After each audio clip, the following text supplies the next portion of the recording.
Yeah, this is Carl from National RV Detroit. I'm going to walk you through your 2018 Kodiak Ultimate travel trailer, model 288BH SL. Okay, so I'm on the door side, walking towards the rear, and you can see you have a swing-out grill bracket for your grill. Now these have to be plugged in with an LP line, so down here is going to be a quick connect somewhere. Right there, you can see there's one. So you have to connect the gas to it. Also, let's see what we got here. So you've got a sink, plumbed sink with a 110 AC refrigerator. That will basically, as soon as you turn it on, excuse me, let me back up. As soon as you plug in the trailer, that will turn on automatically. There's no separate switch for it. Okay. All right. So you've got ground control stabilizers. So you have a stabilizing system on this one. I'll show you that when we get around to it. We're headed that direction. You've got a power awning with a LED strip. Outside speakers, of course. This is just your refrigerator service panel. Now this, let me make sure this is all the way off here. This hose should be hanging out. It's basically just for condensation that's generated by the refrigerator. So it should always be out like this so it drains to the outside. Okay? Okay. This, just while we're here, there's two ways to get water to the trailer. The most common way is city water, which is on the other side. I'll show you that when we get there. But the second way to get it is using your fresh water tank. Now, the reason you would use this, if you go to a campground that doesn't have plumbing on the campsite, you can pre-fill this tank and then use the onboard water pump to pressurize your trailer, and it'll work just like you have city water. All the plumbing works, the shower, the toilet, the sinks, everything, but you'll be using onboard water. So that's always an option. Usually you'll have city water these days, but if you go to some older state parks or some more rustic parks, you'll still have to carry your water with you, okay? All right, so this is just antenna out, power, and a TV bracket to mount a TV. This is your range hood vent here. Now, you can see there's a baffle here. Hopefully you can see that. It'll flap. So if you're venting, you want that open. If you're not venting, you want to close it like that. So if you're going to use the fan over the range to vent to the outside, you want that baffle open so it flaps freely. Otherwise, you want it shut. This is your water heater. Now, the water heater, the switches to control it are inside the trailer. I want to show you that this is the drain plug for it, and this is where the drain plug goes. So it's empty right now, obviously. Before you turn it on, either on gas or electric or whatever, you always want to make sure there's water in the tank. So that plug should be put in there. Then you hook up your city water. You will turn on a hot water faucet inside, and it'll just be air spitting out basically. As it fills, it'll be a mixture of air and water, and when it gets totally filled, it'll be solid water coming out of the hot water tap. That's when you know it's full. So it should always be full before you turn it on, or if you do, you'll damage it in one way or the other. Okay. You have a second door, of course, and this is your grill and your rack that the grill hangs on. There's your LP line we talked about, your quick connect. This sprayer goes into a sprayer port on the outside. I gotta wipe my camera off here, hold on. Yikes. I'll show it to you when we get to it. That's a dump hose. This is a reducer. This must be a 50 amp system. I didn't get over there yet. But this will reduce this down to 30. And then you got one to reduce the 30 down to 15. Keep in mind, you can't run the air conditioner on 15 amps. So if you're gonna plug it in at home, unless you upgrade, you're not going to be able to run the air conditioner without blowing a fuse or a circuit, or popping a circuit breaker, I should say. I just showed my age there. Okay, so this is just a hookup. If you want to buy a solar battery charger, a solar panel that charges the battery, you could plug it in right here. This is a Furrion type here, just so you know.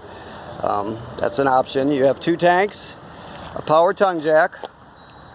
Now, if this power tongue jack was to fail, you can pull the plug out of the top here, this plastic plug, and it takes a 3/4 inch socket or crank or whatever you have, 3/4 inch socket on a drill would be excellent. And you can actually operate it manually if it happens to fail, so you can always get hitched and unhitched. Two LP tanks, like I stated. You have a deep cycle marine battery here. I get to stand in the water puddle here. Let me see if I can do this without getting a soaker. It doesn't look like it. Okay, so this is your 50 amp cord, so it is a 50 amp system. Alright, so this is your stabilizer system. Basically, the instructions are here. You're going to have to refer to them, but it basically goes like this. You can turn it on, obviously. It'll tell you how much voltage there is. You got to have over 13 generally to run it. It doesn't like low voltage at all, so keep that in mind. That's why they put that there. But you'll just push auto level and it'll level for you. It'll go through all kinds of corrections, you know, leveling this, leveling that. You'll see it on the readout, and eventually it'll have it leveled. It'll draw up your tongue jack so it doesn't get bent.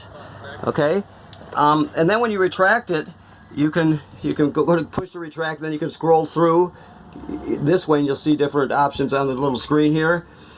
And if you go back to hitch height, it basically returns the front of the trailer to the same height it was the last time you unhitched. It only remembers one hitch height, and that's the last one it used. So it'll be ready. It should be ready to pull right on the ball at that time if you're hitching back up. So otherwise, you, like I said, read the directions here. They put the sticker here for a reason, because you kind of have to until you get used to it if you don't know it. But this is where it operates from. Okay. Alright, so now I got my soaker. First soaker of the day. Okay. So you have two gray tanks on this one. Gray tanks are sink and shower water. This one is a galley tank.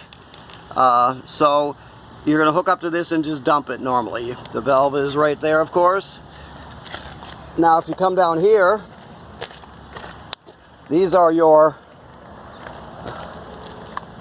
bathroom tanks, basically. You have the gray here and the black here. Black is sink, or black is toilet water and waste.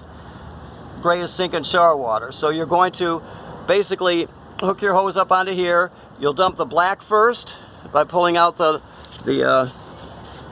I'll push it back in so it's closed here. So you'll basically pull the black by pulling this, or dump the black by pulling this out. Then you'll dump the gray second. The reason you do that is because the gray water is cleaner than the black water, that's all. Then, let's see here, you can come over to here. This is the black tank flush here. So, you can see it says on this sticker, never turn on the water to the flush unless the black tank valve is open. So you open that valve, you hook your hose here at the dump station, turn it on, and it'll spray the inside of your black tank to get it nice and clean. It cleans off the sensors so you get a good reading on your monitor panel. It's a good thing to do. This is the hookup for your 50 amp cord right here.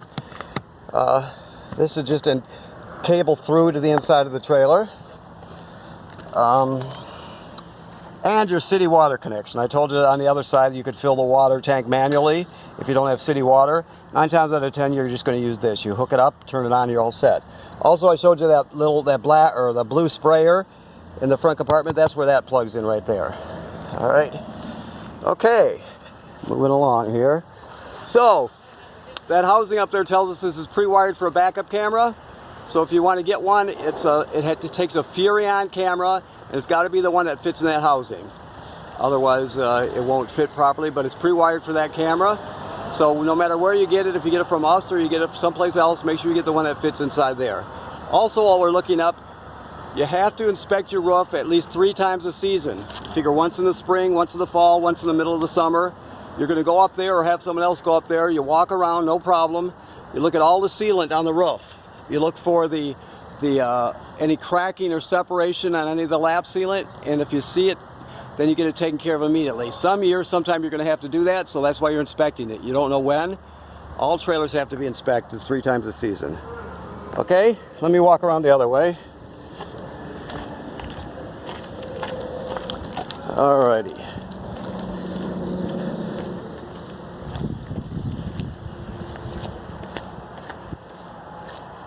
Okay. So here we are at the entry door.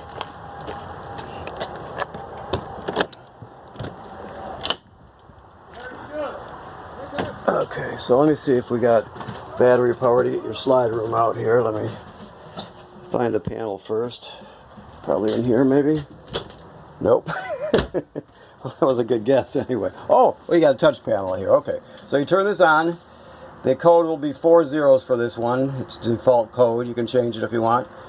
Okay, so we'll go to dinette slide out. And there it goes.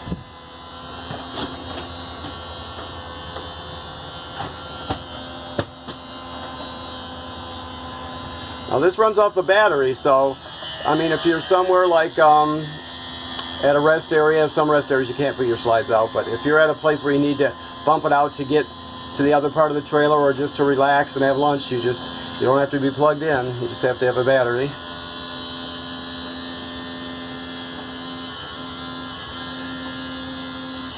There we have it. Okay, so that's all done. Your awning in and out is right here. You have a power awning.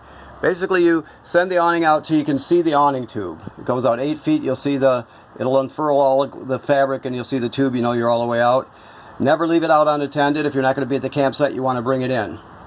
It can get damaged in just a split second. And then you have your lights here. Interior lights, if you go this way, they all turn on. You can do them separately too. Your water heater, I told you about. It operates from here. Electric or gas, or both, if you want a fast recovery. Like let's say more than one person's going to be showering in a row, you just have a little tank.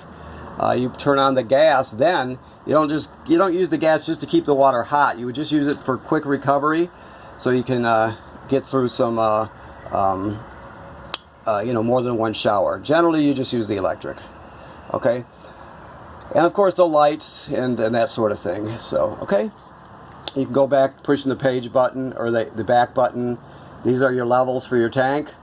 You have 2 gray tanks. Remember I told you have a second one, which is a galley tank, which is for the kitchen sink, which is still a gray tank. Sometimes they refer to it as a galley tank, but this one refers to it as gray tank number 2.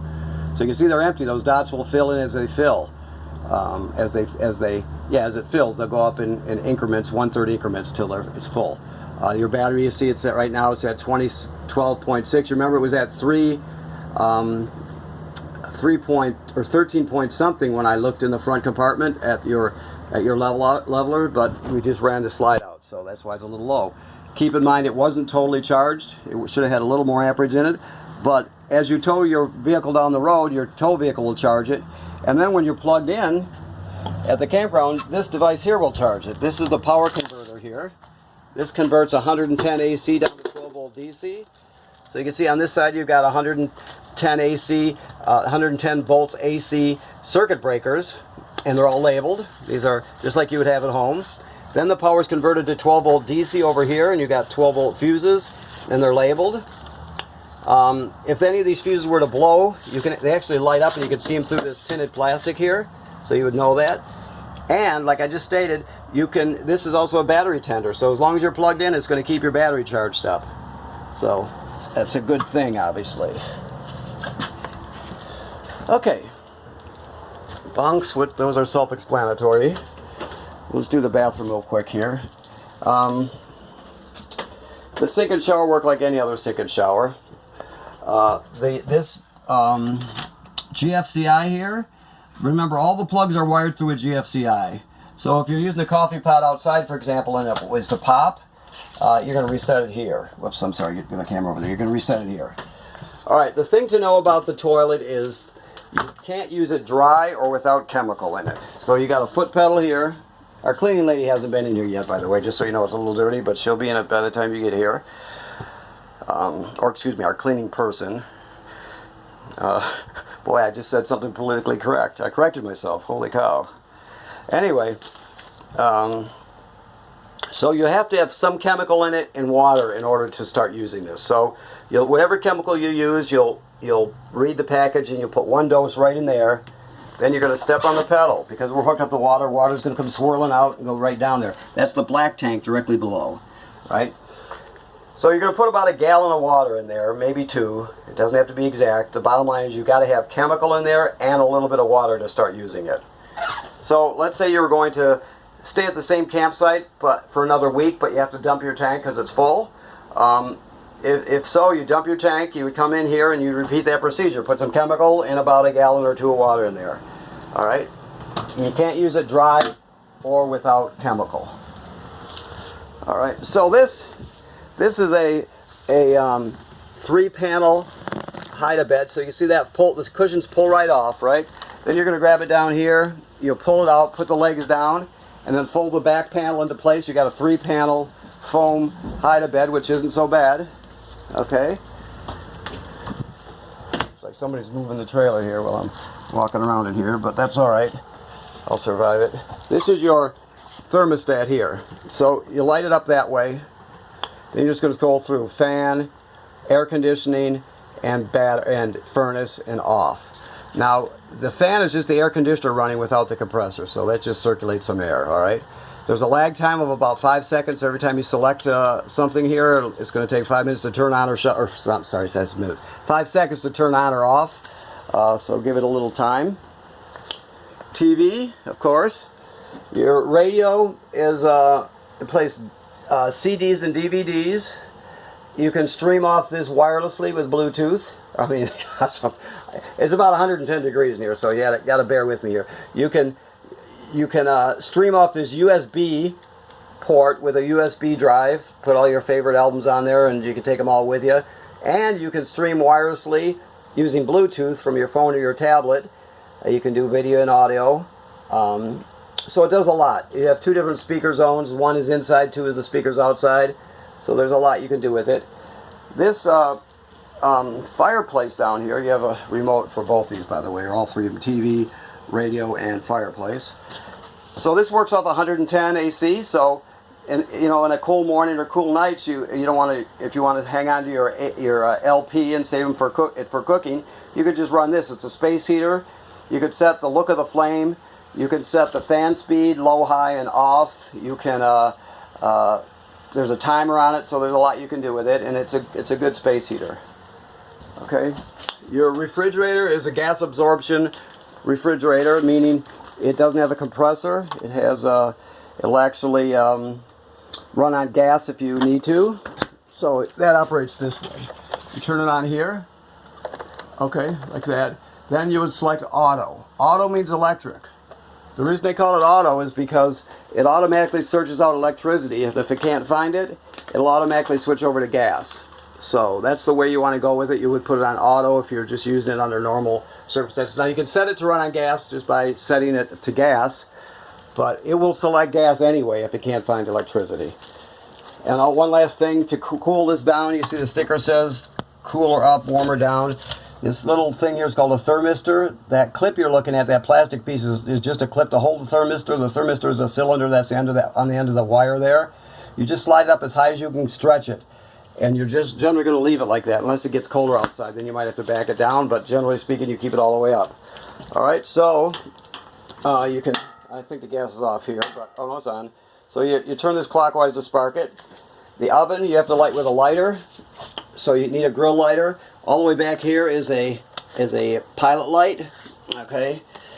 And so you're going to put the pilot light on, or put the knob on pilot and depress it. You hold it in, then you're going to spark this till it lights. And once it lights, you're still holding it. You hold it for another 10 seconds or so. Go to whatever operating temperature you want. But when you shut the oven off, keep in mind the flame goes out, obviously, but so does the pilot light, so you have to relight it each time you use it.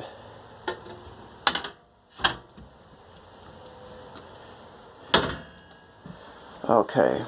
Now the table you can pull the poles out of the table, obviously, and you can set it down on these cleats here and fill in the space with the cushions. Use it as a bed. Alrighty. This is because it's a 50 amp system. This is pre-wired for a second air conditioner. That's what this sticker's telling us here on this plate. So you can actually add a second AC in here if you wanted to. That's an emergency escape window. Obviously you open it up and you pull the screen outlet with this to get out, and out you go. And there should be, let's see here, yeah, there's a TV mount here. So there's a backer plate here for a TV, and then you got antenna and power up here to add a second TV or a TV to the bedroom anyway, okay? All right, I think I've got it here. I'm starting to get a heat stroke here, but I think I'm going to make it. Let me just look around to see if I forgot anything. I think I've got it all. Okay. All right. Okay, so I think I got it all. So I want to thank you for purchasing your trailer from National RV in Detroit. Keep in mind that you can call us so we can help you out with things. We can talk you through things, and you can always go online and look at manufacturers' videos for all the appliances, that sort of thing. So because of the virus, we have to do these videos now, but we'll work with you and we'll get through it. Okay? Thank you very much.